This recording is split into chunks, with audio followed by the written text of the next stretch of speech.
Oke guys, kemarin kan aku nggak ikut MSID yang Zoom ya. Nanti aku mau liatin satu jam ngapain aja nih orang. Nggak mau ngebahas apa gitu. Oke, kita mulai ya guys. Baik, selamat sore. Mungkin ini Assalamualaikum skip aja guys. warahmatullahi wabarakatuh. Coba. Baik, yang sama-sama kita hormati di IC program MSID UNES anjir. ada Pak Ahmad Masih Hastaw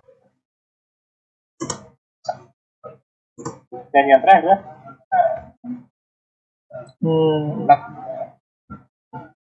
bahas apa sih ini? di mana kementerian itu mendasarkan terkait tentang landscape Angkatan Kerja Indonesia yang diperoleh dari survei Angkatan Kerja Nasional atau Satkernas Agustus tahun 2020. Dari data yang diimpun, itu kecil loh anjir kalau misalnya 5,86. Angkatan Kerja Indonesia tahun 2022 adalah pengangguran. Nah, ini catatan bagi teman-teman ya.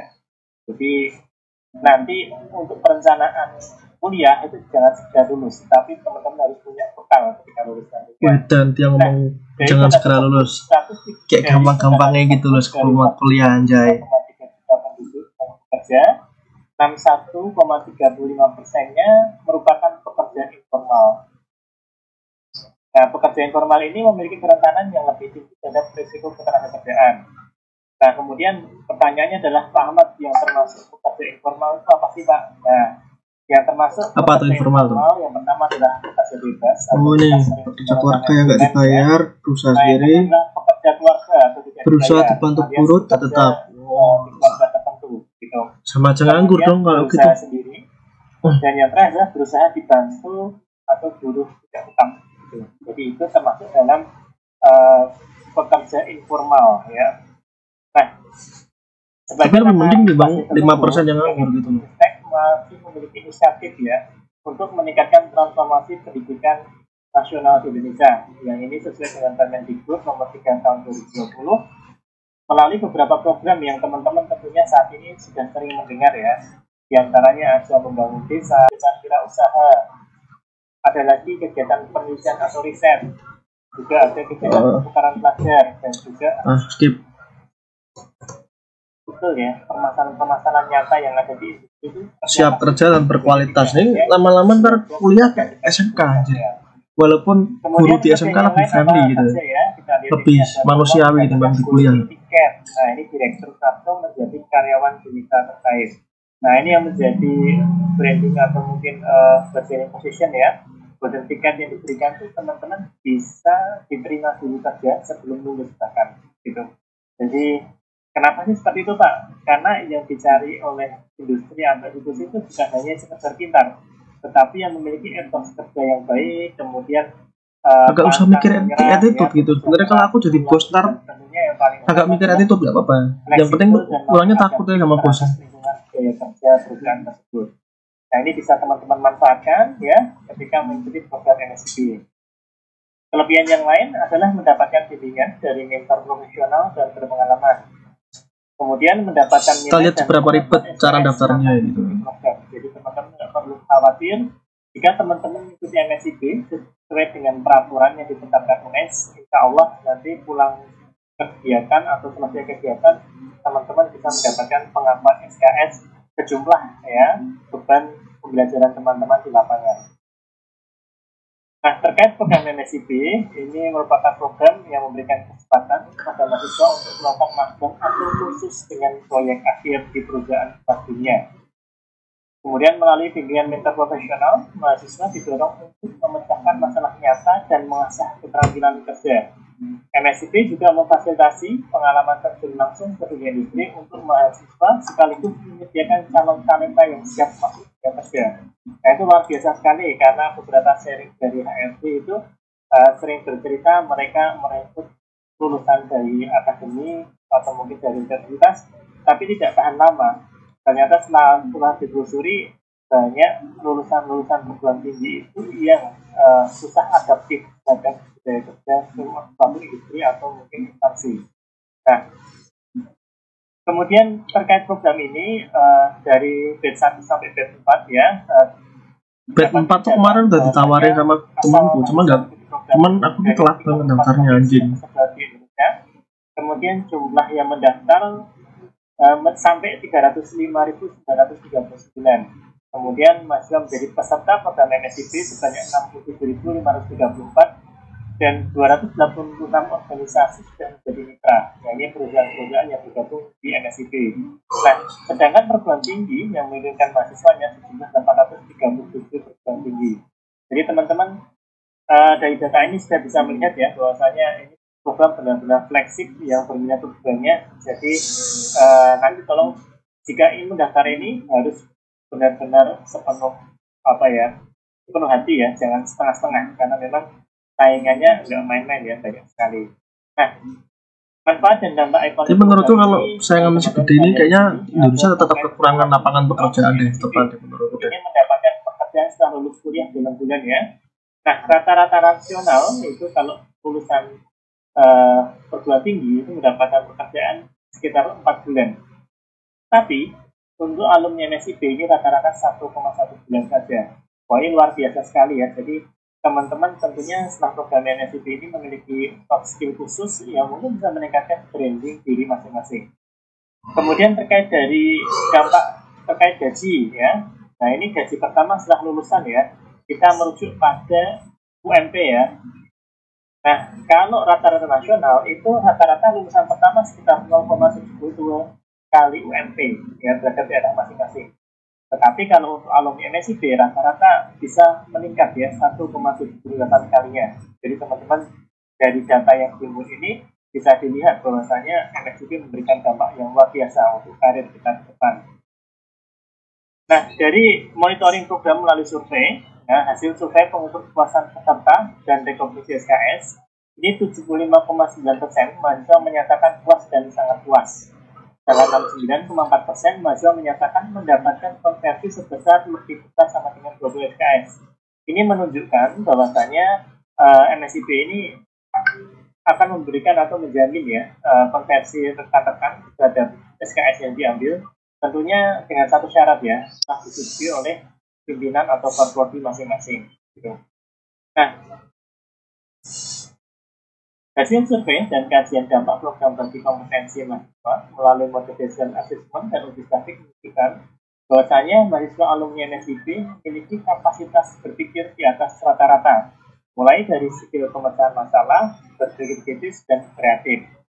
Selain itu, mahasiswa alumni MSIP juga memiliki kompetensi kepemimpinan di atas rata-rata dan lebih baik dibandingkan alumni program lainnya. Nah, ini yang menjadi motivasi teman-teman ya. Kenapa sih MSIP itu penting ya? Tadi ya sudah disampaikan nanti untuk karir itu bagus, kemudian untuk dampak personalnya juga bagus sekali.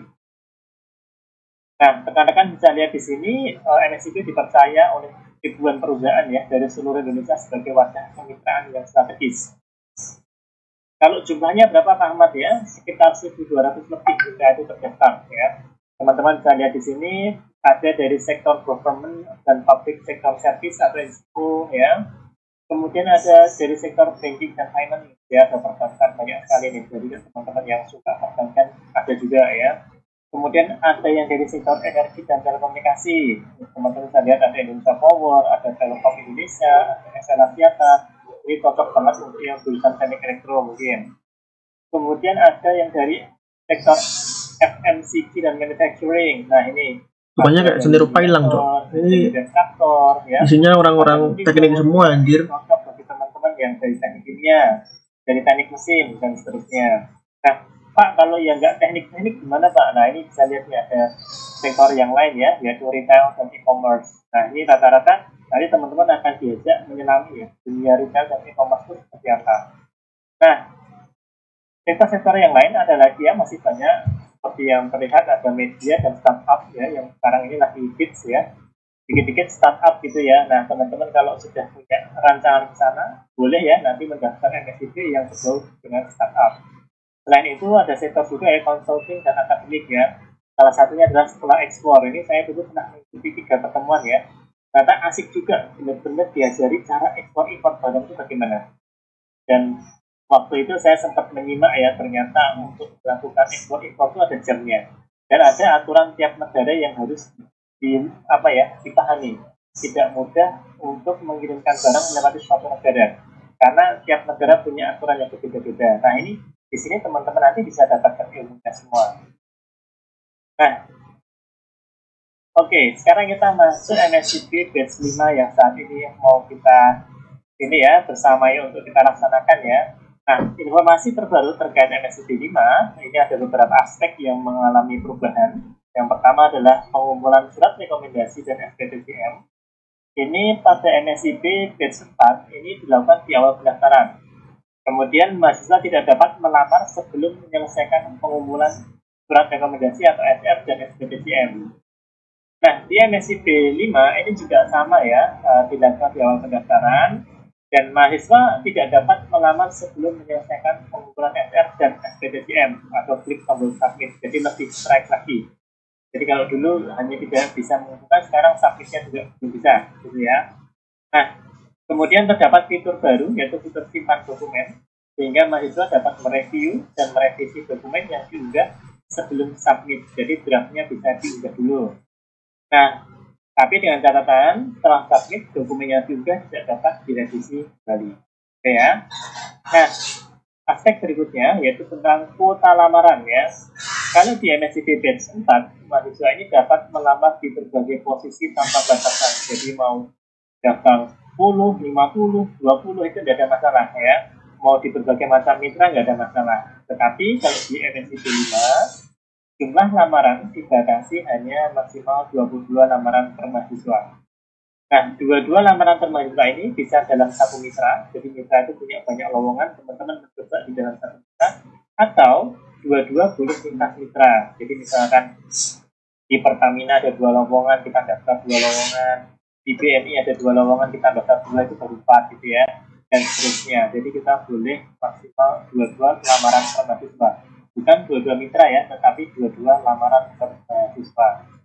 Nah, untuk proses seleksi berkas, tes kebinekaan, dan seleksi oleh mitra berjalan secara paralel pada MSCP batch 4.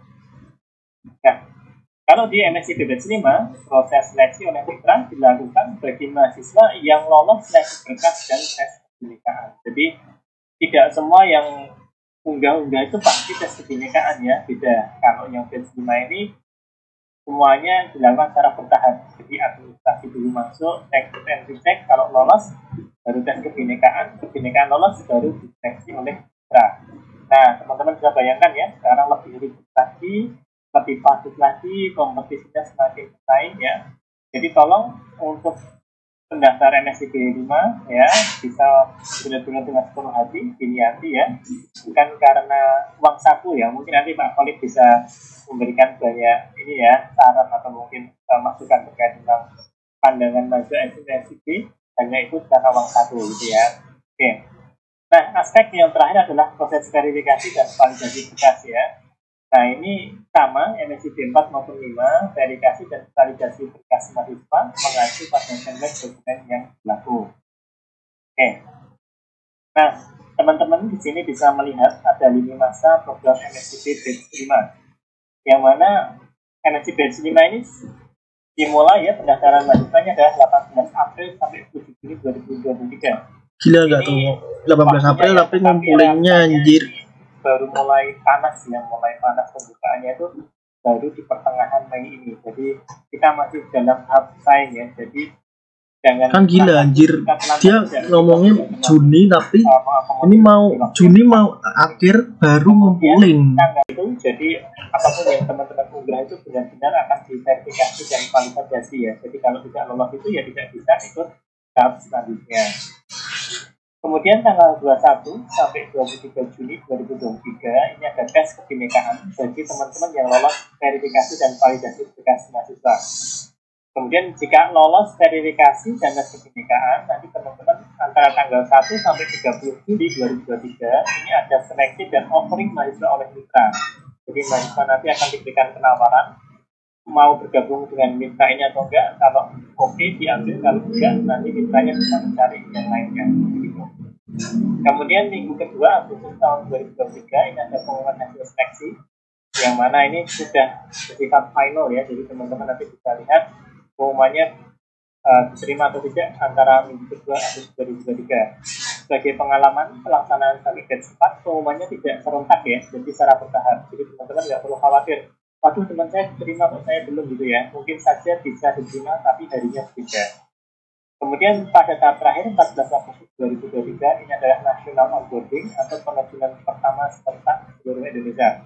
Jadi teman-teman bisa perhatikan seleksinya dari April Mei, nanti kita di lapangan itu paling cepat 14 Agustus ya. Jadi ya nanti secara mendalam untuk internal UNES akan disampaikan oleh Pak Koleg. Yang pada intinya untuk magang bersertifikat ini memiliki karakteristik ya. Yang pertama pembelajarannya berbasis proyek. Nah, pembelajaran berbasis proyek ini dalamnya nanti ada pembelajaran berbasis sustainable initiative ya. Kemudian ada mahasiswa bekerja dalam kelompok dan berinteraksi dengan tim dalam perusahaan. Jadi teman-teman tidak dilepas saja ya, tapi nanti ada pembelajaran yang berkelompok dengan tim dalam perusahaan gitu.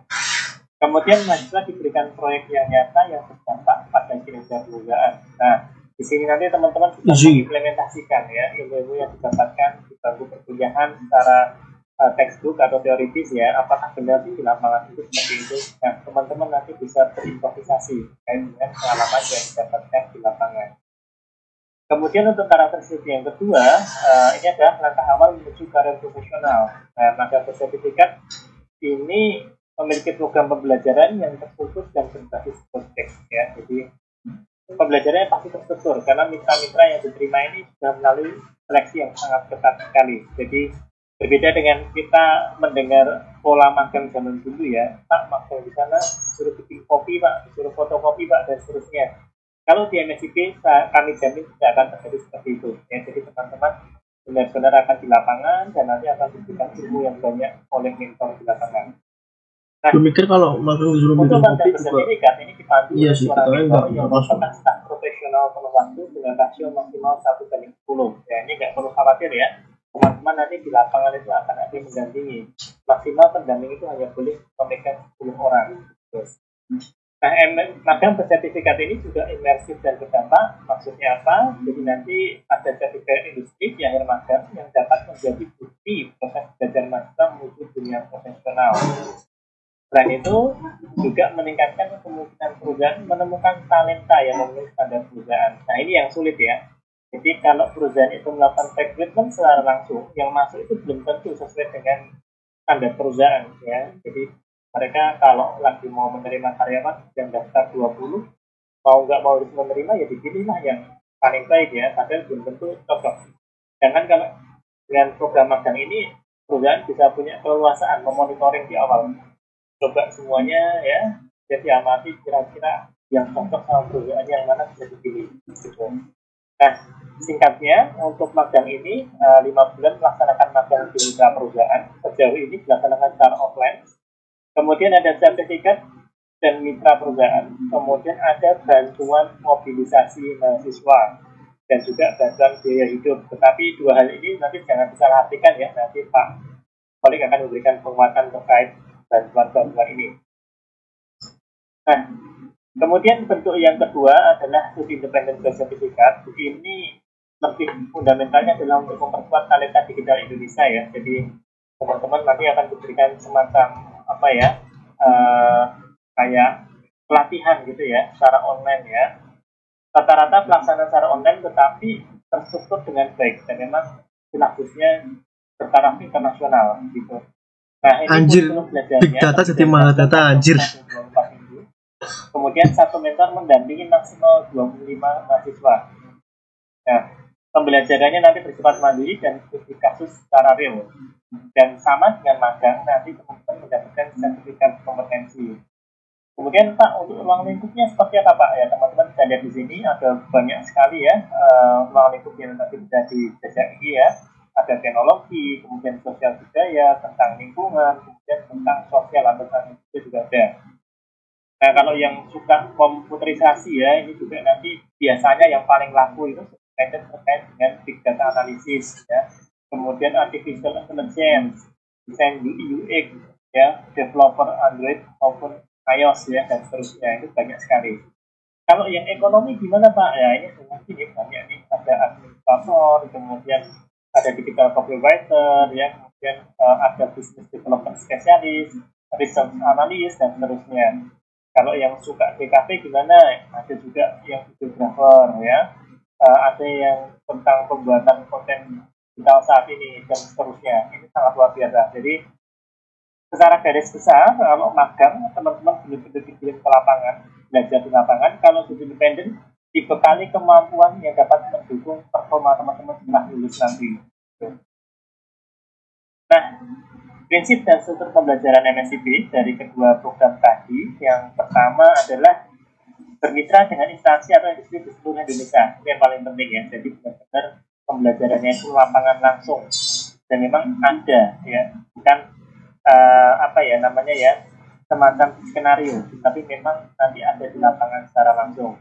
Nah, prinsipnya adalah berfokus pada mahasiswa, kemudian pendampingan oleh mentor, pembelajaran berbasis proyek, kemudian pembelajaran transparan, dan memiliki dasar hukum. Ya, jadi teman-teman tidak perlu khawatir Pak itu ini legal atau enggak ya, ini legal ya. Jadi MSIP adalah program kementerian yang memang dibuka untuk mahasiswa. Setelah Bapak ngomong ilegal lanjut, salah ngomong ya. Nah, satu SKS pada program MSIP ini setara dengan 170 menit, yaitu 50 menit teori dan 120 menit berstruktur atau 170 menit praktek. Ini per minggunya ya. Jadi teman-teman ada satu SKS per minggu setara dengan 170 menit. Kemudian durasi programnya ini 16 sampai 24 minggu dengan total 900 jam pembelajaran, sehingga ini sesuai dengan bobot banyak 12 SKS ya. Jadi teman-teman nanti bisa melakukan konversi hingga 20 SKS. Nah, yang ketiga, program MSIP ini didampingi oleh dedicated mentor, tadi sudah kita sampaikan, dengan proporsi untuk magang itu maksimal 10 mahasiswa satu mentor. Sedangkan untuk independen ini maksimal 25 mahasiswa untuk satu mentor. Tidak perlu khawatir, mentor-mentor yang ditunjuk perusahaan merupakan mentor yang profesional, ya, baik dari dalam internal perusahaan maupun yang didatangkan secara profesional dari luar perusahaan. Nah ini untuk persyaratan pendaftaran mahasiswa ya, teman-teman tentunya UNES ya sudah sangat bisa mendaftar karena kita termasuk dalam PTN dan Kemendikbudristek. Teman-teman bisa mendaftar karena dari jenjang S1. Jadi yang boleh daftar itu D2, D3, D4, dan S1. Tapi untuk UNES karena yang banyak dari S1, maka teman-teman nanti langsung saja memilih dari taraf S1. Kemudian syarat semester saat mendaftar, ini karena kita S1 minimal semester 4 ya. Jadi bukan masuk semester 4 ya, tetapi 4 mau ke 5 itu boleh. Jadi 4 semester melalui, teman-teman besok mau masuk semester 5 itu boleh di program ini. Kemudian mengumpulkan surat rekomendasi dan SPTJM, yang mana di dalam SPTJM ini ada bukti disetujui oleh pimpinan perguruan tinggi, yang mana nanti akan dijelaskan oleh Pak Kolik siapa yang akan menandatangani, dan juga harus ditandangani oleh orang tua ya. Jadi teman-teman yang mengikuti ini tolong orang tuanya harus benar-benar tahu ya, harus tahu ya, tidak boleh orang tuanya nggak dikabari gitu ya, harus tahu gitu. Kemudian yang terakhir adalah memenuhi kualifikasi yang dibutuhkan oleh kita. Nah, teman-teman bisa lihat di layar ya, ini ada alur pendaftaran dan seleksi mahasiswa MSIP angkatan 5 dari proses verifikasi dan validasi berkas mahasiswa. Yang mana nanti teman-teman bisa mendaftar pada platform terlebih dahulu, kemudian setelah akunnya jadi, teman-teman nanti bisa mengurus dan mengunggah surat rekomendasi dan SPTJM, kemudian apply lowongan sesuai dengan SR dan SPTJM-nya, kemudian menunggu proses verifikasi berkas administrasi. Jika lolos, nanti teman-teman bisa lanjut ya untuk survei kebinekaan. Kemudian dari situ teman-teman kalau lolos lagi baru akan dilakukan seleksi oleh mitra. Jadi mitra itu akan memilih benar-benar mahasiswa yang sudah taat administrasi, taat aturan, dan lolos dari survei kebinekaan. Ya. Nah, kemudian kalau Anda tidak lolos, maka ada pengumuman tidak lolos. Jika lolos, nanti ada pengumuman lolos dan akan ada onboarding tanggal 14 Agustus 2023. Dan semuanya nanti akan diperkuat dengan SK mahasiswa sehingga teman-teman bisa digunakan untuk melakukan konversi di lingkungan Universitas Negeri Semarang. Nah, ini untuk panduan pengisian SR nanti akan dijelaskan lebih lanjut oleh Pak Kolik ya. Yang pada intinya formatnya sudah disediakan dan teman-teman harus taat aturan gitu. Untuk SPTJM juga sama, poinnya yang paling penting adalah teman-teman menggunakan materi asli, jangan sampai nanti menggunakan materi yang didapatkan dari internet dan seterusnya ya, karena pasti ketahuan ya. Jadi daripada teman-teman tidak lolos administrasi, saran saya silahkan ikuti dan taat aturan. Nah, untuk surat rekomendasi dan juga SPDCM-nya nanti bisa diunduh melalui tautan yang ada di dalam PowerPoint ini. Ikuti saja pada itu ya. Selain itu, teman-teman juga bisa di link LinkedIn ya, kemudian di MSIP juga di Instagram ya, jadi bisa diikuti semuanya. Jadi nanti untuk update-update informasi teman-teman bisa mendaftarkan atau mendapatkan dari sini. Oke, yang lainnya apalagi Pak Ahmad? Bisa melalui YouTube ya, jadi teman-teman nanti bisa cek and cek YouTube-nya jika ada informasi yang dibutuhkan terkait MSIP. Oke, terima kasih teman-teman semuanya. Itu terkait tentang MSIP secara general ya dari kementerian. Semoga sukses semuanya. Mari kita berproses untuk meraih sukses. Selanjutnya mungkin nanti bisa dilanjut oleh Pak Kolik paparan terkait dengan pelaksanaan nasional UNES. Monggo Pak Kolik silakan. Pak Kolik mana Pak Kolik? Ini langsung ya Pak. Oke, langsung saja, nanti saya jelaskannya di belakang aja Pak. Ya baik, kalau materi pertama pun dengan sebagai calon mahasiswa MSIP izinkan screen dulu ya. Di MSIP kita sudah sampai di angkatan ke-5. Karena 4 angkatan sebelumnya kita sukses menyelenggarakan MSIP dan UNES termasuk menyumbangkan peserta MSIP yang terbesar ya dari berbagai universitas di Indonesia. Oke, sebelumnya saya akan memaparkan ada beberapa koordinator yang ditunjuk untuk mengkoordinasikan beberapa fakultas. Di antaranya untuk FP dan FE ada Pak Ahmad Pasira yang tadi sudah memaparkan materi pertama. Kemudian di FPS, FIP dan FIK ada Pak Diamond Pasanda. Kemudian di FMIPA, FIS dan FGA ada saya ya. Silahkan bisa dicatat kontaknya apabila teman-teman mau bertanya ya, bisa langsung ke WhatsApp. Kemudian saya akan menyampaikan terkait proses atau ringkasan eksekutif terkait tentang MSIP batch 1 sampai dengan batch 4 yang sudah kita berhasil jalankan. Jadi MSIP untuk batch 1 jumlah pendaftarnya itu pertama itu ada 990 mahasiswa. Untuk lamaran itu mencapai 8.669. Memang saat itu jumlah lamaran tidak dibatasi seperti halnya di MSIP batch 5 ini, di mana satu mahasiswa hanya diperkenankan mendaftar ke 22 mitra. Jadi jumlah lamarannya cukup banyak untuk di MSIP batch 1. Dari 8.669 lamaran, itu diantaranya termasuk ke dalam program magang dan 78 lainnya masuk ke program studi independen. Ya. Itu batch 1. Di batch 2 kami terus menekankan untuk sosialisasi dan sebagainya sehingga jumlah pendaftar meningkat jadi 1.321. Begitupun dengan jumlah lamarannya mencapai 13.667. Dari 13.667 itu jumlah mahasiswa yang lolos sebanyak 406 mahasiswa, di mana 67 mahasiswa masuk ke dalam program magang, 339 lainnya masuk ke dalam program studi independen.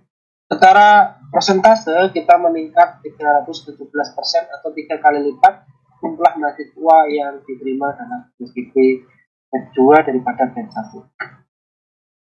Di batch 3 jumlah pendaftar lebih meningkat lagi ya, begitupun dengan jumlah lamarannya.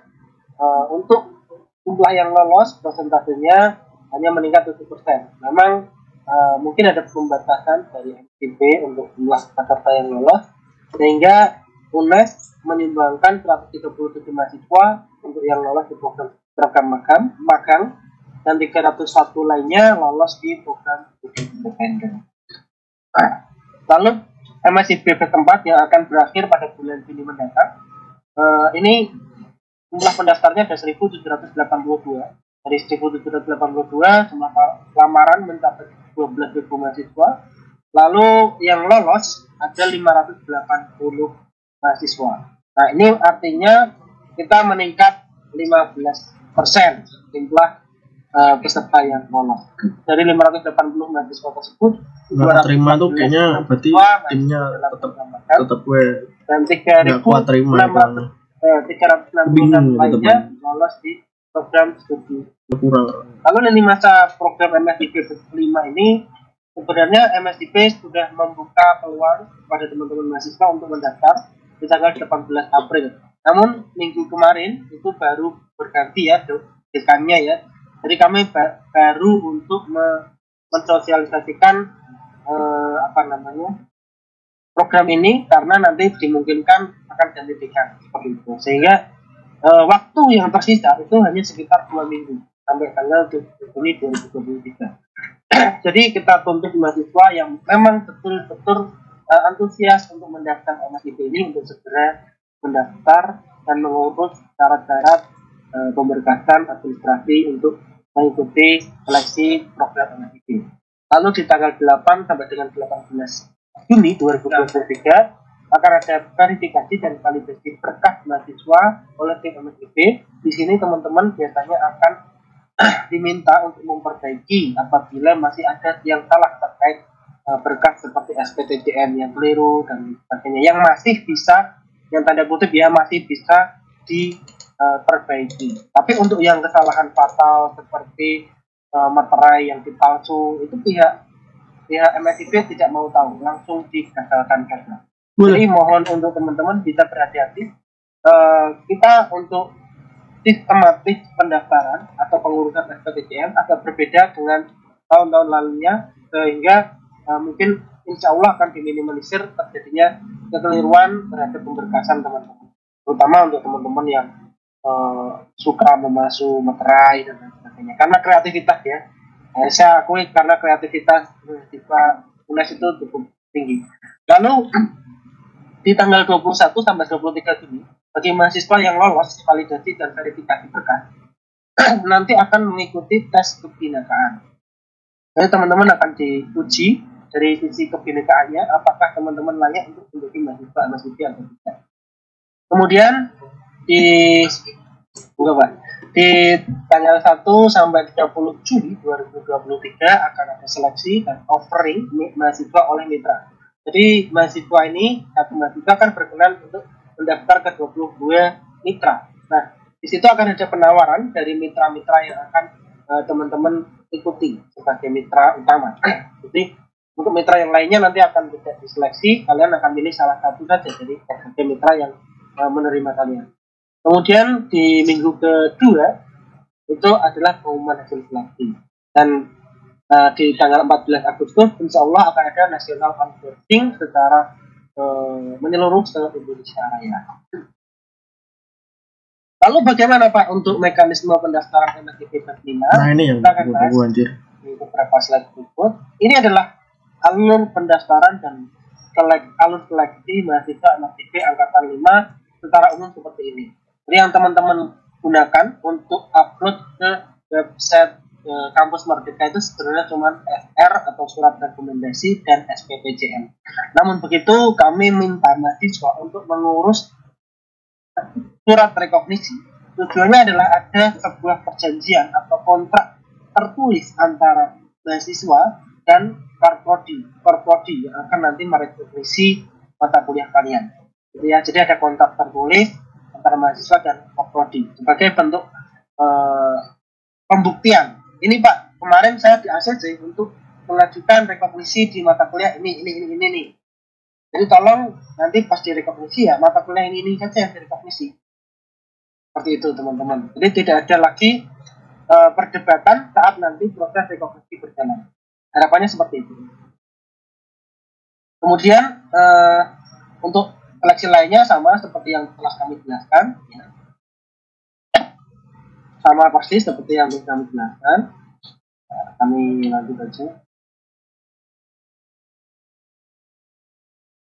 Nah, berkas administrasi yang dibutuhkan itu untuk mahasiswa UNES bisa mendaftar atau mendapatkan SPTJM dan semua berkas lainnya ada 4 berkas. Yang pertama adalah surat rekomendasi rekognisi sebesar 20 SKS, itu ya, yang ditandatangani oleh Forprodi. Ini teman-teman bisa dicatat nih, surat rekomendasi rekognisi. Lalu yang berikutnya adalah surat rekomendasi perguruan tinggi format MSIP yang akan ditandatangani oleh dekan, minimal oleh dekan. Ya. Lalu surat keterangan berkelakuan baik ya teman-teman ya. Surat keterangan berkelakuan baik, apakah teman-teman ini diperkenankan untuk mendaftar MSIP? Karena dalam catatan MSIP ini kita akan melaksanakan magang, kita akan membawa nama besar UNES, dan sampai teman-teman mencemarkan nama baik UNES. Itu kurang lebih isi perjanjian untuk berkelakuan baik seperti itu. Lalu yang terakhir itu adalah SPTJM, surat pertanggungjawaban mutlak. Nah, nanti kita akan lihat formatnya. Di situ tertera bahwa teman-teman akan dana apabila teman-teman melanggar persyaratan tersebut. Malam saya mendapatkan WA dari panitia MSIP pusat untuk mahasiswa UNES, ada 4 orang untuk mengembalikan uang jumlah 31 juta. Ini cuman sebagai catatan aja ya, kami tidak menakut-nakuti bahwa MSIP itu prosesnya itu serius ya teman-teman. Kita harus serius, kita harus komitmen seperti itu. Kemudian mekanisme administrasi, nanti mahasiswa itu akan melakukan konsultasi. Misalnya nih besok pagi, karena saking antusiasnya, besok pagi langsung menemui Forprodi. Pak, saya mau konsultasi Pak. Nanti saya ikut MSIP angkatan 5. Tolong nanti bisa direkomendasi di mata kuliah ini A, B, C, D, E sebesar 20 SKS. Ternyata Forprodi ini yang melihat nih, Mas ini tidak bisa direkomendasi ini karena mitramu adalah ini sesuai. Ya. Jadi secara apa namanya sistematis kurang lebih seperti itu. Teman-teman akan konsultasi dengan Forprodi. Forprodi akan memberikan saran mata kuliah apa yang mungkin relevan dengan program MBKM, program MSIP yang teman-teman akan. Ya, jadi harus konsultasi dengan Forprodi. Setelah teman-teman di ACC, ya, misalnya besok pagi, oh ya langsung ACC sama Forprodi. Ya. Lalu teman-teman meminta surat rekomendasi dari perguruan tinggi yang akan ditandatangani oleh dekan. Pak, ini lewatnya mana Pak? Lewat TU atau lewat mana Pak? Ya. Teman-teman kalau tahu yang namanya gugus MBKM, di setiap fakultas, setiap jurusan itu ada yang namanya gugus MBKM yang mengurusi tentang program MBKM ini. Ada salah satu dosen yang ditunjuk sebagai gugus MBKM. Silakan teman-teman bertanya bagaimana cara mengurus surat rekomendasi ini. Apakah harus langsung ke fakultas dan lain sebagainya, bisa ditanyakan langsung ke fakultas. Mekanisme ini kebijakan dari fakultas ya teman-teman ya. Kebijakan dari fakultas. Jadi bukan kami yang mengurusi untuk surat rekomendasi perguruan tinggi. Selanjutnya surat keterangan berkelakuan baik. Sama seperti dengan surat rekomendasi fakultas, ini kebijakan juga diatur oleh fakultas. Yang terakhir, teman-teman melakukan permohonan SPTJM. Nah, ini baru ke kami, teman-teman. Baru ke saya, baru ke Pak Ahmad Fasiha, baru ke Pak Diamond ya. Lalu, untuk menanggulangi teman-teman yang sangat kreatif untuk memasukkan meterai dan lain sebagainya ya, sehingga mengakibatkan tidak diterima berkasnya, kami mengupayakan teman-teman untuk mengumpulkan SPTJM yang sudah ditandatangani dan dibubuhi meterai, dikumpulkan di ULT. ULT itu gedung H lantai 1. Di sana kita akan melakukan proses verifikasi dan penandatanganan berkas. Oke, saya akan lanjutkan kurang lebih seperti itu mekanisme administrasinya. Lalu untuk mengumpulkan dan membedakan antara satu fakultas dengan fakultas lainnya, mohon maaf saya koreksi, satu koordinator dengan koordinator lain, kita memberikan batasan seperti ini. Fakultas Teknik dan Ekonomi warnanya merah, merknya dikumpulkan di ULT-nya warna merah. Fakultas Ilmu Pendidikan, Fakultas Bahasa dan Fakultas Ilmu Keolahragaan dikumpulkan dalam map yang berwarna kuning. Kemudian Fakultas Ilmu Sosial, Fakultas Matematika dan IPA, Fakultas Hukum dikumpulkan dengan map berwarna biru. Supaya kami gampang untuk mengklasifikasikan dan memverifikasi berkas tersebut sesuai dengan penanggung jawab masing-masing.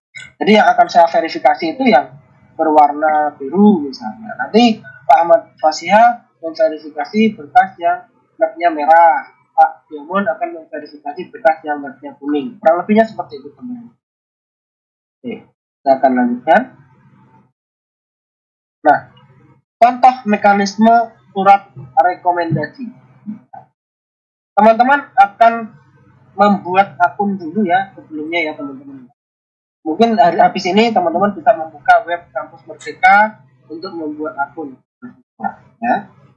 Kemudian teman-teman bisa memetakan tuh kira-kira mitra mana saja yang akan saya ajukan pendaftarannya.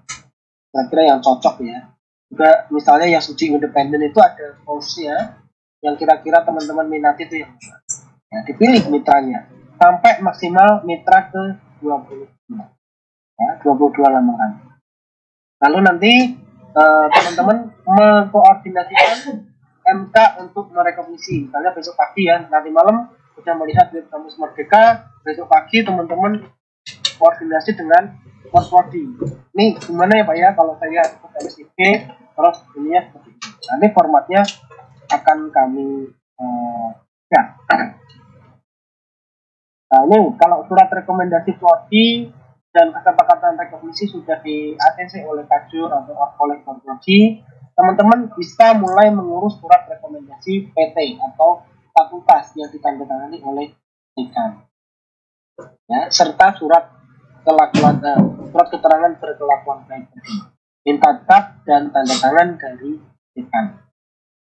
Lalu teman-teman kalau sudah punya ini, kalau sudah punya keduanya, surat rekomendasi dan surat rekomendasi PT atau yang kita bilang yang disebutkan tadi, teman-teman bisa memulai untuk membuat SPTJM.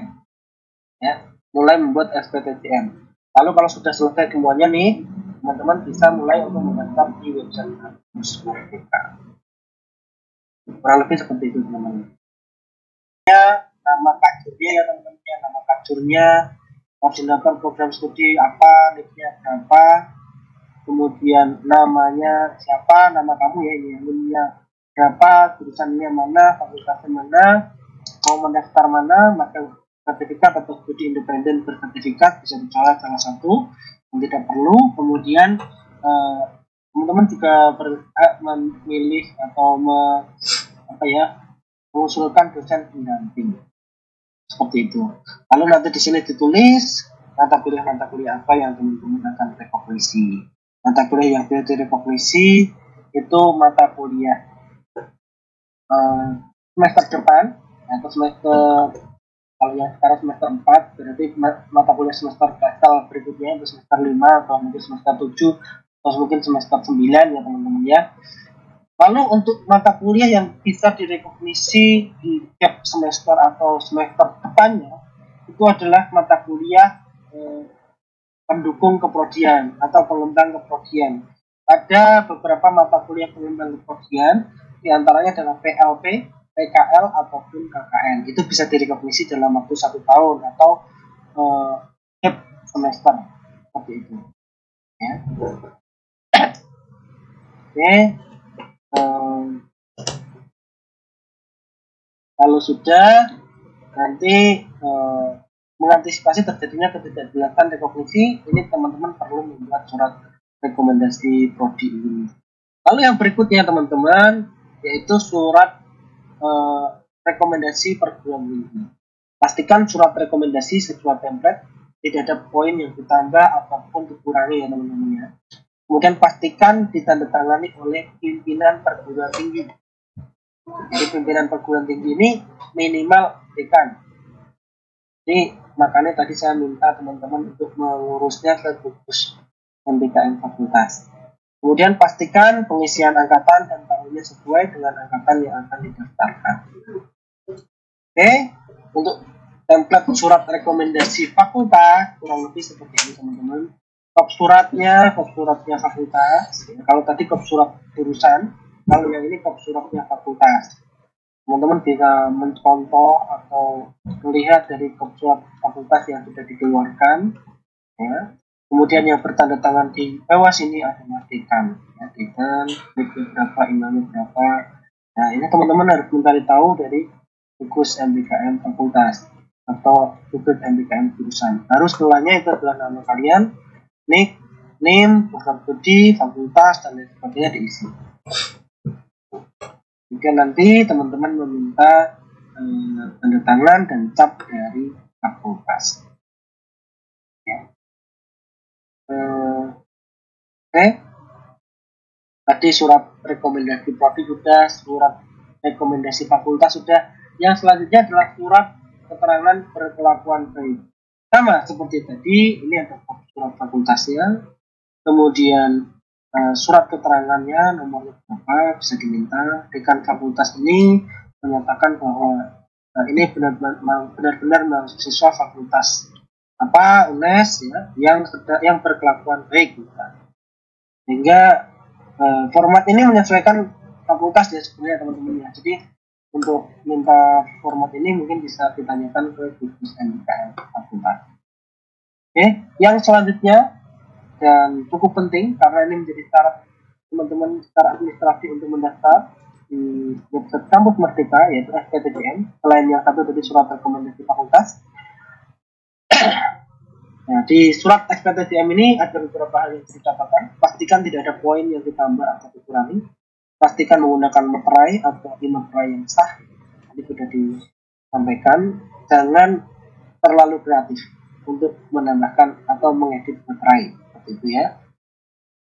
Pastikan ditandatangani oleh pihak terkait seperti pimpinan perguruan tinggi, kemudian orang tua wali. Jadi orang tua wali wajib mengetahui bahwa kamu mendaftar di MSIB di magang ataupun studi independen sebagai bentuk izin. Ini juga selain sebagai dokumen legal, tetapi juga sebagai bentuk izin kita sebagai mahasiswa ke orang tua wali kita.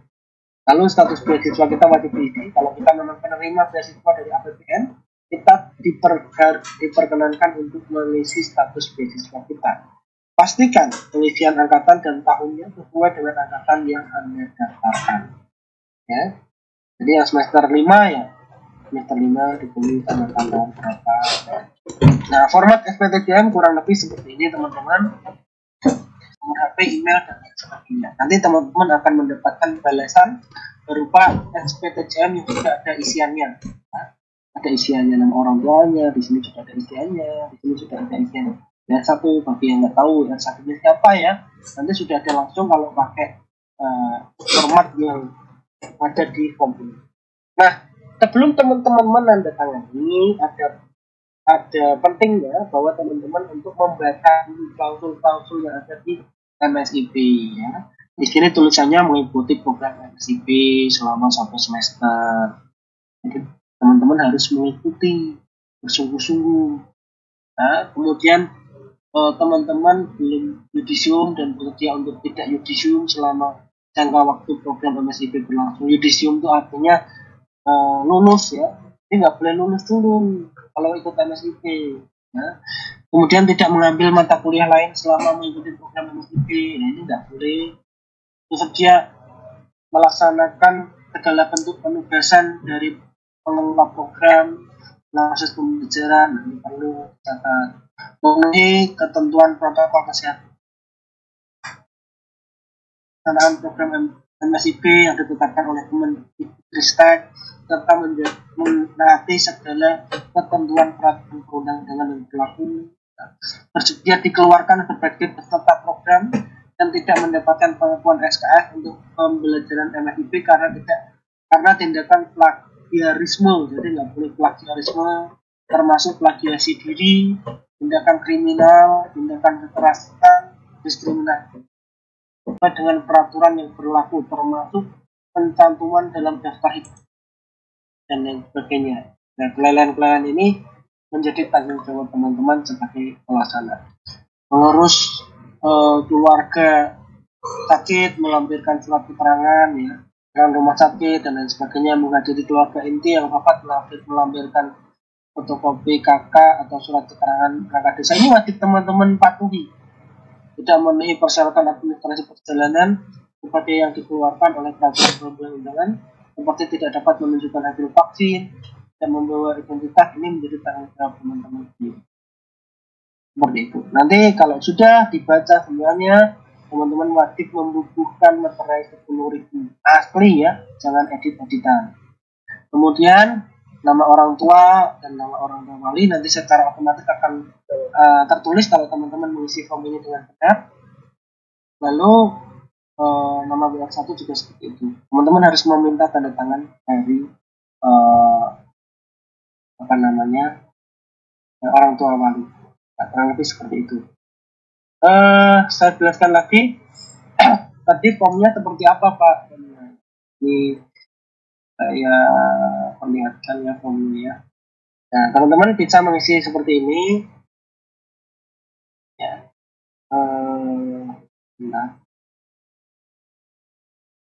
Email misalnya.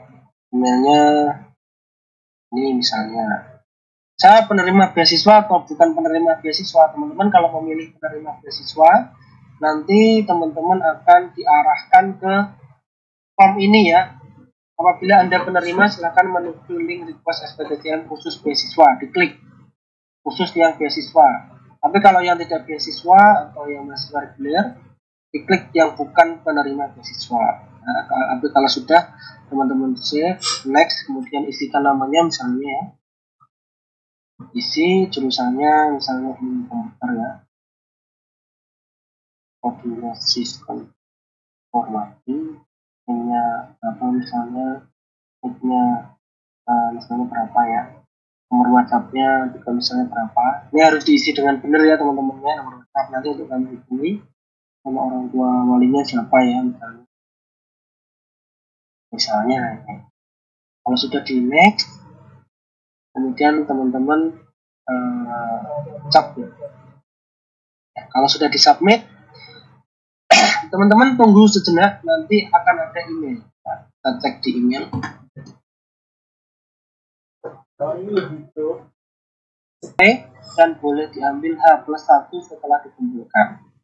Ya, diambil H+1 setelah dikumpulkan. Nah, di sini nanti akan tertulis yang menyatakannya siapa, sesuai dengan nama yang kita tuliskan, stempel materai, nama orang tuanya siapa, tadi tak tulis bapakku ya. Ini nanti tinggal diketik aja sesuai nama orang tua kalian, kemudian dimintakan tanda tangan, jangan lupa. Terus di sini juga sudah ada pimpinan kita yang akan menandatangani dan memberikan tab. Kurang lebih seperti itu teman-teman untuk merequest SPTTM. Ya, saya lanjutkan lagi ya materinya. Jadi cara rangkum alur penerbitan SPTTM teman-teman. Jadi mahasiswa mengurus surat rekomendasi prodi dan rekomendasi rekognisi pertama, kemudian mereka mengurus surat rekomendasi MBKM fakultas, kemudian mengisi form SPTTM tadi, menandatangani dan menghubungi materai. Kalau sudah semuanya dilakukan, teman-teman mengumpulkan SPTJM ke ULT dan boleh diambil H+1 setelah dikumpulkan. Ya, diambil H+1 setelah dikumpulkan. Insya Allah sudah ditandatangani. Kemudian mahasiswa mengisi form pendaftaran di sini untuk pendataan kami ya. HTTPS SID pendataan MSIP 5. Kalau sudah terdata, proses pendaftarannya, proses wawancara dan lain sebagainya. Nah, untuk keperluan pengurusan SPTJM, teman-teman mahasiswa silakan bergabung ke grup Telegram Pra MSIP UNES ya, dengan mengklik atau scan QR code di sini. Kemudian untuk pemberkasan dapat diunduh melalui link yang tadi. Oke. Demikian dari saya apa yang bisa saya paparkan terkait tentang alur pendaftaran atau pengurusan administrasi syarat belum sampai di BB4 dan kebetulan sedang magang di luar kota Semarang. Apakah diharuskan juga untuk mengurus SPGTM-nya secara offline karena mengingat waktu dan kemungkinannya itu sangat kecil Pak, karena masih dalam kegiatan magang B4 seperti itu. Baik, terima kasih ya. Jadi ini ada pertanyaannya ya. Jadi kalau misalkan semua dilakukan secara online, jadi tanda tangan orang tua secara online juga. Ya, harusnya kan tanda tangan ini secara basah. Yang kedua adalah tanda tangan untuk materi juga basah. Gitu. Nah, teman-teman yang mungkin ada di tempat lain atau mungkin jauh, masih ada waktu ya, karena ini sifatnya semuanya tidak secara terstruktur, maksudnya bisa dilakukan secara paralel. Jadi SBTCM itu tidak perlu menunggu SR dari fakultas. Jadi teman-teman bisa melakukan pengajuan dulu ke form, kemudian dikirimkan ke email atau ke mail. Nanti Anda bisa dikumpulkan, dibantu oleh teman yang ada di lingkungan universitas. Jadi tetap kami ini sudah disepakati semuanya dilakukan secara online karena memang kami harus menjamin keabsahan dari materi yang ditempel. Gitu. Mungkin Pak Khalid bisa menambahkan. Oke, baik. Terima kasih Pak Ahmad. Terima kasih ya. Jadi kenapa kami harus melakukan pendataan atau pengisian SBMPTN ini secara offline yang terjadi di batch sebelumnya, yaitu banyak mahasiswa, Mas Zafran ya, banyak mahasiswa yang menggunakan materai palsu dan institusi kami dipertaruhkan, Mas. Nah, ini kami sebagai PIC merasa sedih juga karena kreativitas mahasiswa yang sangat tinggi. Jadi kami mohon untuk teman-teman ini salah satu impact dari yang teman-teman lakukan sendiri.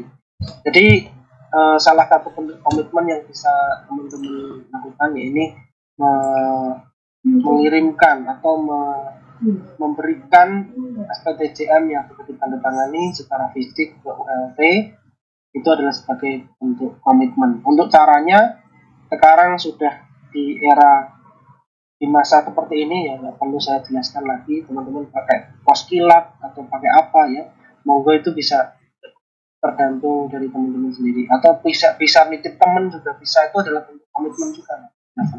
Baik Pak, mungkin satu pertanyaan lagi terkait materai, berarti harus materai fisik Pak ya, nggak bisa pakai materai. Oke, terima kasih Pak. Baik, terima kasih. Dan lanjut ya, mungkin Ratu Firdaus, silakan. Baik, perkenalkan nama saya Ratu Firdaus dari Fakultas Hukum. Tadi saya mengisi link dari SPTMJ yang dari link Zoom ini. Itu kan saya sudah dapat emailnya. Dan itu TTB-nya pimpinannya bukan dekan, sedangkan yang dari contoh FH itu dekan. Apakah diperbolehkan Pak? Pakai yang mana? Jadi FH itu baru mendapatkan sosialisasi dari kami pagi ini, Ratu ya. Jadi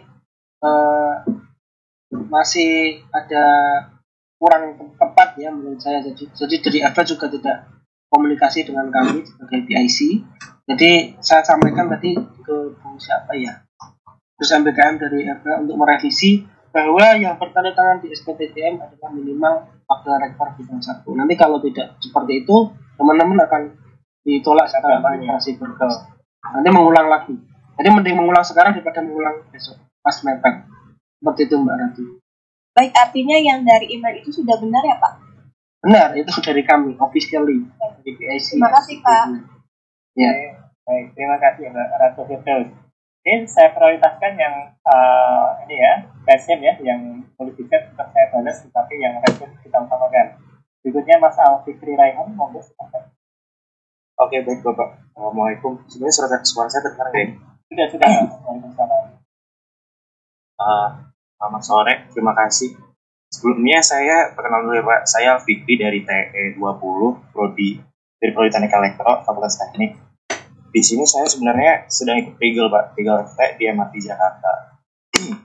Dan prigel saya ini periodenya terhitung 27 Februari kemarin sampai 28 Juli besok. Nah, yang saya tanyakan, apakah mahasiswa seperti saya ini yang sekarang sedang prigel ini bisa mengikuti MSIB ini gitu Pak? Karena kan terakhir pendaftaran bulan Juni besok. Sedangkan prigel kami ini berakhir bulan Juli, karena ada beberapa mahasiswa juga dari angkatan saya ini yang periodenya juga sama seperti saya, terakhirnya itu di bulan Juli besok. Yang pertama. Yang kedua, terkait rekognisi Pak. Sekarang kan saya semester 6 ya Pak, jadi saya sendiri itu sekarang sudah saya tempuh 115 SKS.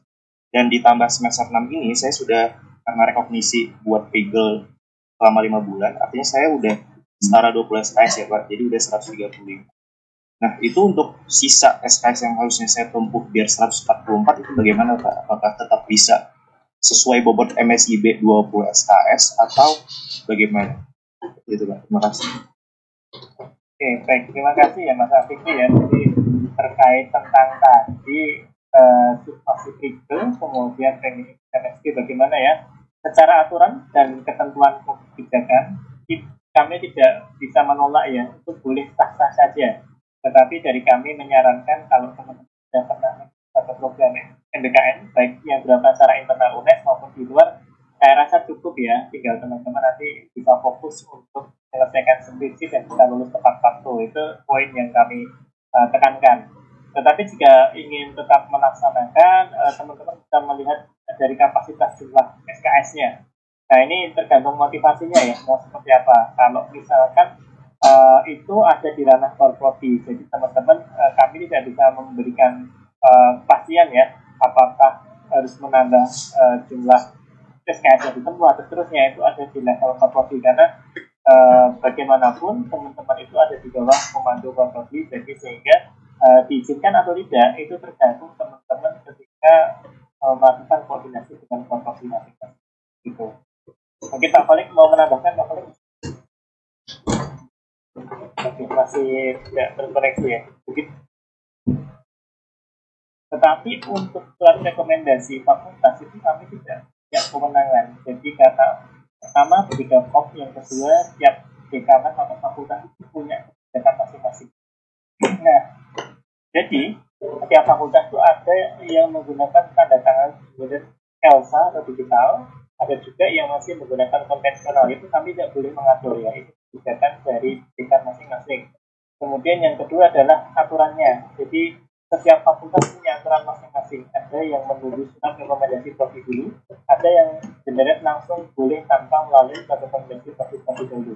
Itu juga kami serahkan pada fakultas masing-masing, karena memang yang tanda tangan sudah disepakati dari unit terkait. Jadi kalau dari universitas SPDJN untuk mengurangi kesalahan sudah kami siapkan ya, tetapi kalau untuk fakultas ini memang kebijakan masing-masing. Yang penting satu, teman-teman mengikuti aturan dari gugus MBKN atau arahan fakultas masing-masing. Jangan sampai ada satu yang mengajukan manual, ada yang satu mengikuti arahan dari gugus MBKN-nya, nanti suratnya keluar tempatnya beda. Nanti kalau yang seperti ini bisa jadi temuan. Nanti akan dicurigai kedua belah pihak itu melakukan kecurangan semua. Nah, yang setengah tadi yang melakukan sesuai struktur yang tidak salah, atau yang tidak sesuai struktur yang dianggap salah. Jadi begitu ya. Bakas suara saya mah. Serta-merta ada kesempatan langsung ikut ya. Tapi memang dalam planning pembelajaran teman-teman itu sudah diprioritaskan. Oh, saya semester ini akan mengambil MBKN begitu ya. Karena tidak hanya MSIP ya, ada MBKN lainnya.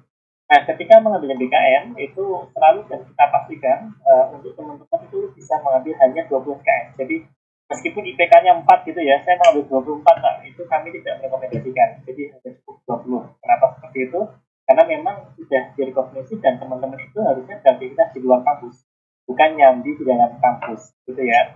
Nah, untuk mengantisipasi tadi pilihan, mungkin sementara bisa diambil 24 SKS dulu, tapi nanti ketika teman-teman ternyata dianggap lolos MSIP, teman-teman harus mengajukan permohonan untuk pengurangan SKS, itu mungkin bisa jadi solusi. Jadi kalau yang IPK-nya bagus bisa ngambil 24 dulu, kemudian menghitung sesuai dengan mata kuliah yang mau diambil pada semester itu. Nanti ketika ternyata kok lulus MSIP, jadi harus ada yang dibatalkan sekitar 4 SKS. Mungkin itu sedikit solusi dari saya. Pak Khalid mungkin bisa menambahkan. Mungkin. Sama Pak solusinya Pak, itu tadi. Pak, mohon maaf Pak, maksud saya ini bertolak belakang dengan jadwal pengisian KRS Pak. Jadi kan rekognisi ini kan sekarang paling tidak sudah harus pengajuan rekognisi mata kuliah ya Pak ya. Tapi sedangkan kita jadwal pengisian RS itu tanggal 24, dimulai Mas, itu tanggal 24 Juli. Mas J. Abrar, dengan tahu nggak kurikulumnya, prodinya? Tahu nggak habis semester ini, semester 5 itu kamu mata kuliah apa saja yang harus diambil, tahu nggak? Ada nggak kurikulumnya? Ada Pak. Ada kan? Nah itu bisa dibaca dulu, dari situ bisa menjadi basis atau dasar untuk kamu menentukan apa yang akan kamu rekomendasikan seperti itu.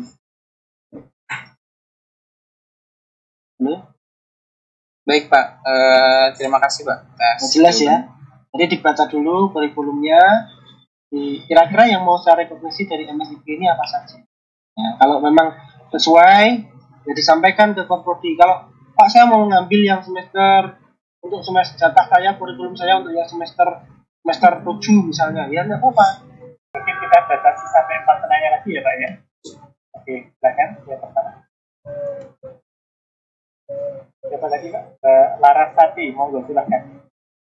Baik Pak, terima kasih. Sebelumnya suara saya terdengar. Dengar Mbak. Izin bertanya Pak, untuk surat rekomendasi ini kan diharuskan adanya mata kuliah yang direkomendasi ya Pak.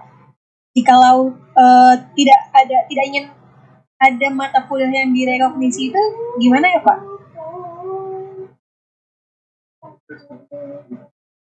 Bagaimana Mbak tadi kalau sudah nggak ada mata kuliah mau direkomendasi ya? Ada Mbak Larasati? Iya Pak, betul. Jadi kalau teman-teman secara 3 semester itu keluar terus atau mungkin 2 semester berturut-turut itu keluar kampus, bisa jadi teman-teman malah kehilangan marwah keprofesiannya. Jadi mata kuliah yang penting-penting di semester-semester atas itu teman-teman malah kehilangan. Jadi saran saya kalau sudah cukup aja, nanti silahkan langsung fokus untuk PhD. Terkait untuk Mbak Larasati, kalau mau ambil bisa menambah mata kuliah untuk KPI ya, atau mungkin mata kuliah tambahan. Itu ada di ranah fakultas, gitu. Nanti bisa dikoordinasikan dengan fakultasnya. Atau mungkin bisa dilakukan juga untuk mengulang mata kuliah, asalkan mata kuliahnya dibuka pada semester. Itu Mbak Larasati. Baik Pak, terima kasih Pak. Iya, baik, terima kasih. Oke, kemudian Mbak Ismaili, silahkan. Halo, Assalamualaikum warahmatullahi wabarakatuh. Sebelumnya, apakah terdengar Pak? Terdengar Mbak? Saya ini kan yang baru pertama kali ikut MBKM yang MSIB kan. Nah, dan saya baru semester 4 di semester ini. Jadi untuk transkrip nilainya itu otomatis yang baru keluar baru sampai semester 3. Nah, itu tetap dicantumkan sampai semester 3 atau bagaimana, Pak? Oke, baik ya. Gini, jadi kalau untuk masalah itu kita tidak bisa mempercepat penilaian bisa keluar di awal ya, karena semua sudah ada timeline-nya. Sementara bisa digunakan dulu praktik semester 3. Nanti kalau misalkan Anda dinyatakan lulus dan diminta untuk perbaikan data ya, nanti teman-teman silakan untuk bisa perbaikan ya. Rata-rata kalau untuk transkrip kita jarang menemukan kendala ya, atau mungkin ditegur PIC-nya karena transkrip ya jarang. Tetapi kami selalu dimonitoring itu terkait surat rekomendasi, SKTJM, dan juga berkas-berkas yang lain. Jadi kalau untuk transkrip, insya Allah sementara pakai yang sampai semester 3 dulu aman. Mungkin Pak Kolik akan menambahkan, monggo. Pak, saya lempar terus dari tadi. Oh, siap. Oke, ini jadi betul untuk pulang Pak. Iya. Baik, kita Mbak Isna ini adakah pertanyaan lagi? Sudah Pak. Oke. Terima kasih Pak. Sama-sama, terima kasih. Oke, berikutnya Mbak Salsa dari FP, silakan. Baik Pak, izin bertanya untuk terkait SPTJM ya Pak. Ya. Ini kan di SPTJM itu tadi mengisikan ada linknya juga. Nah itu untuk linknya itu menyesuaikan sama link yang dipakai di akun MBKM atau akun UNES ya Pak. Soalnya di akun Kampus Merdekanya itu sudah terdaftarnya itu bukan akun UNES. Oh, Anda bertanya, Anda mendaftarnya nggak pakai akun UNES gitu ya? Pakai Email akun maksudnya. Ya Pak, email ya? ya emailnya nggak akun UNES. Baik, kalau daftar lagi bisa nggak Mbak Salsa? Tadi sudah mencoba tapi tidak Pak, soalnya sudah terdaftar dengan akun email yang lain. Oke, baik. Nyeketnya di NIP ya, nomor KTP. Iya. Ya. Kalau dari saya pribadi ya Mbak ya, ini pengalaman sudah mungkin ada teman-teman yang seperti itu. Kalau saran saya tetap menggunakan email UNES saja ya Pak Kolik, karena akun sama berkas itu berbeda nih masalahnya. Iya. Mungkin untuk berkasnya tetap pakai email UNES, karena dengan menggunakan email institusi ya dari segi trust ya kita lebih bisa dipercaya dari mitra seperti itu Mbak Salsa. Karena nanti mitra akan melihat berkas-berkas kita, apakah ini benar dari UNES dan lain sebagainya. Seperti itu mungkin dari kami.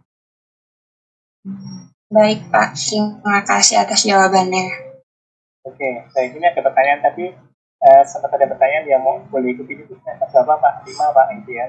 5 ya, tapi menghitungnya bukan 5 sudah melewati ya, tapi teman-teman yang dapat broadcast tadi itu sudah boleh ikut ya. Jadi lulus semester 4 ini, nanti masuk ke 5 itu sudah boleh mengikuti MSIP. Oke, berikutnya Mbak Ayu Lestari, monggo silakan. Baik, terima kasih atas kesempatannya. Saya izin bertanya Pak, untuk mengajukan surat rekomendasi PT kan harus menyertakan nilai IPK.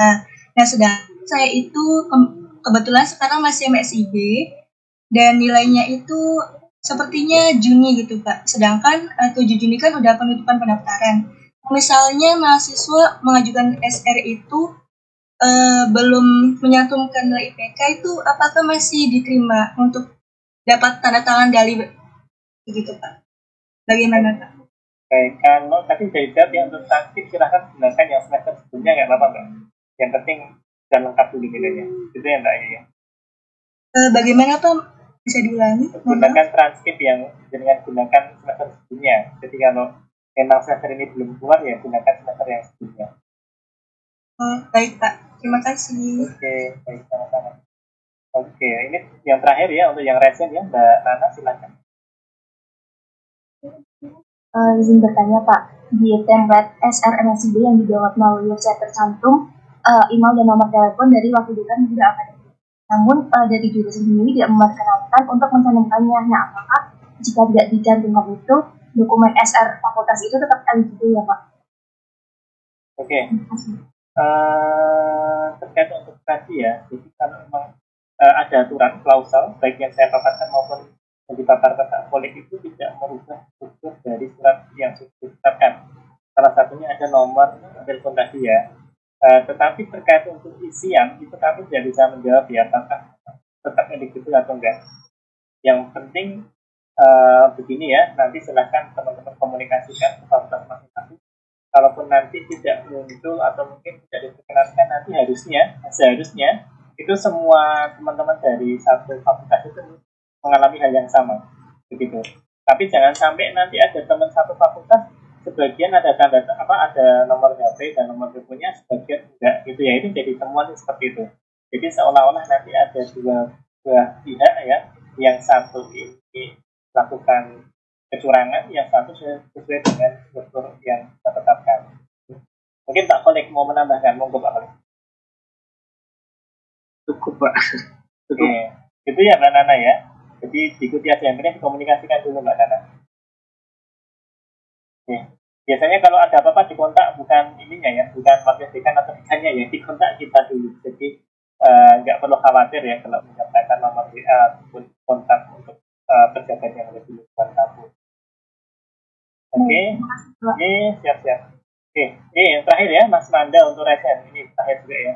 Mbak Mandasari, silakan. Assalamualaikum warahmatullahi wabarakatuh. Izin bertanya Pak, akun kampus Merdeka saya kan udah diisi untuk data pribadinya. Terus nick-nya udah sesuai sama nick. Tapi pas udah disimpan datanya, nick-nya itu berubah menjadi 0 semua Pak. Itu berpengaruh nggak ya? Kalau biasanya ada helpdesk yang di akun kampus Merdeka, mungkin kita bisa kontak dulu Mbak, karena itu secara teknis ya, yang bisa melakukan adalah helpdesk akunnya sana ya.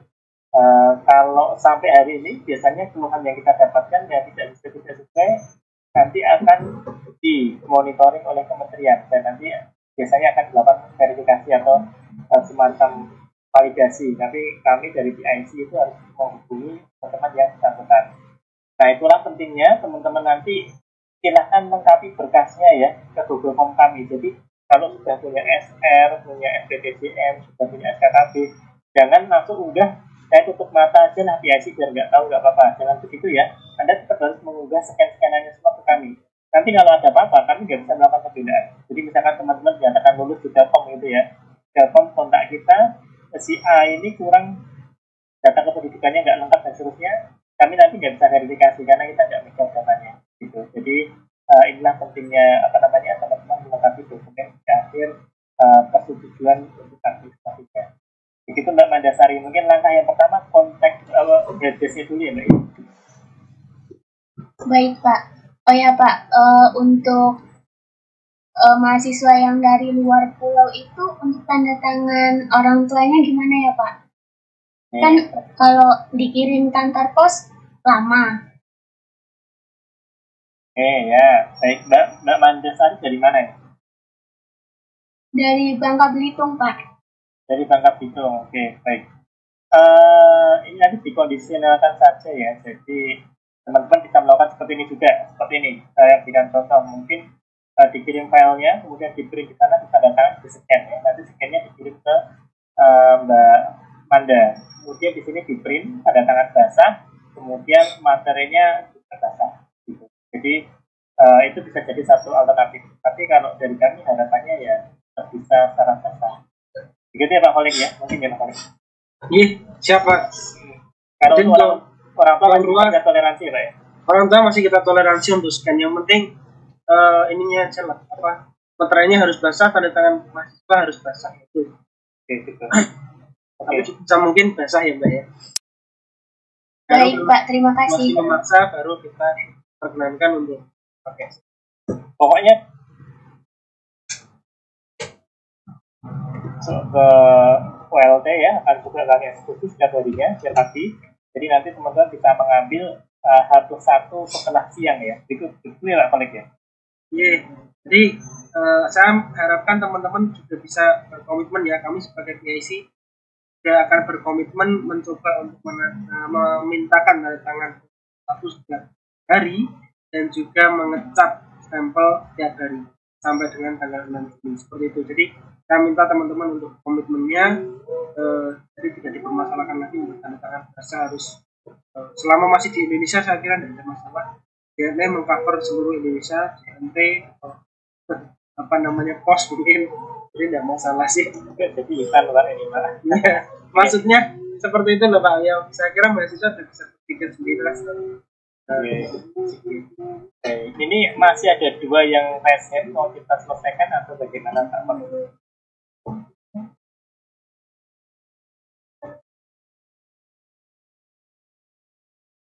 Nah, kebetulan ada saya